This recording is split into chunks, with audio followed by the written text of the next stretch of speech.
एक बार की बात है। एक आदमी था। उस आदमी के 3 दोस्त थे और वो बड़े ही पक्के दोस्त थे। वो तीनों दोस्त हमेशा उस आदमी के आसपास ही रहते थे और उस आदमी को जिंदगी के हर मोड़ पर उन तीनों की किसी न किसी तरह से जरूरत पड़ती रहती थी। तो उस आदमी का जब आखिरी वक्त आया, मतलब कि जब वो मौत और जिंदगी से लड़ रहा था, तो उसके पहले दोस्त ने उससे कहा कि मैं तुम्हारी मौत को तो नहीं टाल सकता हूँ, लेकिन मैंने हर परिस्थिति में, हर सिचुएशन में, चाहे अच्छी हो चाहे बुरी, हर परिस्थिति में तुम्हारा साथ दिया है।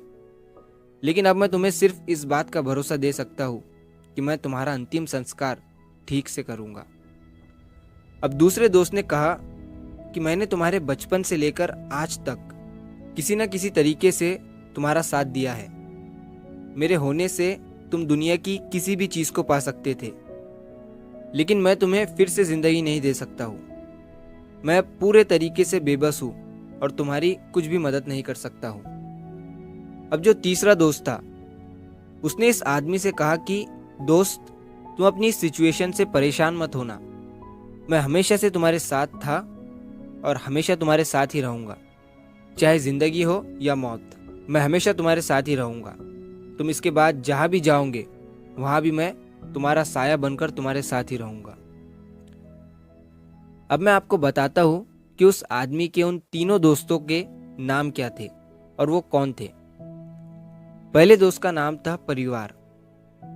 परिवार वाले हमें इस बात का भरोसा देते हैं कि आपका अंतिम संस्कार हम ठीक ठाक से कर देंगे।